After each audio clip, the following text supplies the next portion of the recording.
Before we look ahead, what did you think of last night and Al Gore? And you speak as someone who served as his campaign manager back in 2000. I was very excited. Look, I watched the Oscars last night for the entire moment to see Al and Tipper enjoy this wonderful event. Look, I was very proud of him last night. I thought, first of all, he's done a great job since leaving, running for the presidency. And last night was just one of those rare moments to see Al Gore shine and to bring this issue that he's cared so deeply about to the public stage.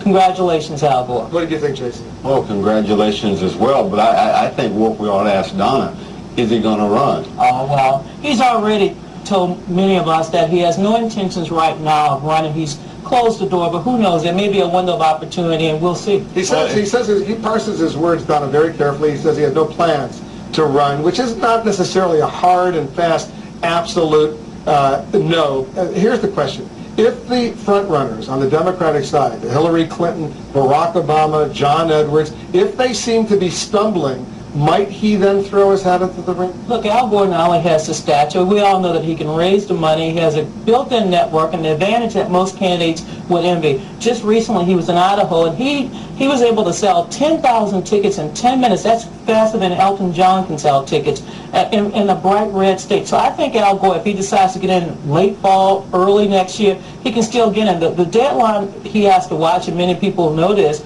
is that, of course, you have to select delegates, and you also have to file the run in certain states. And some of those filings will occur as early as November. What do you think? I think there's two people worth the jaw to watch over the next 2 or 3 months. Newt Gingrich on the Republican side, Al Gore on the Democrat side. Now, you can't run a covert campaign, so you need to be active in some way. We don't see any signs of Al Gore being active. However, I think the key is if somebody stumbles on the Democrat side, if Senator Clinton happens to stumble, I think that's the key. I think he may get in. I think it's a real possibility. The same thing, John McCain on the Republican side. You see John stumbles. I think Newt probably takes a serious look. And Newt has said repeatedly he'll make a decision at the end, toward the end of this year. Right. But he is recruiting people right now to help with this climate change. You're talking about Al Gore. Al Gore. He's actually bringing in a lot of people. He's training them across the country, all over the world. And on March 21st, he's coming to Washington, D.C. to hold hearings. John Dingell will also be holding hearings. And Al Gore is the star witness, so to speak. So I think Al Gore has... Just a few days before his birthday, too. Well, you know...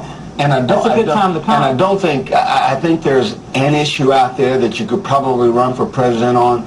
It's not climate change. I think it's Iraq. So I think he has a little different challenge in terms of a platform to run on. A lot of Democrats, as you know, say he was right in opposing the war in Iraq, right on global warming. They're nostalgic. They think he actually won the election back in 2000, that it was taken away from him. How much pressure is on him from Democrats right now to run? I think there's a lot of pressure, especially with the netroots community, the grassroots. They want a candidate who not only they can back, but a candidate they can go out there and say, look, he's been right on the issues. He won the last time. He didn't get the position, so let's throw our weight behind Al Gore. We'll see what happens. Well, I think they're saying he's been right on the issues that we are concerned about. There's obviously another side of that story on global warming, on the war in Iraq, and I think the climate change, I think, is a much tougher issue to run on. Iraq is more tangible. He's been opposed to the war, and then I think that gives him some standing. But nevertheless, he's got 9, 10 other candidates in the Democrat Party. They're not going to roll over and play dead.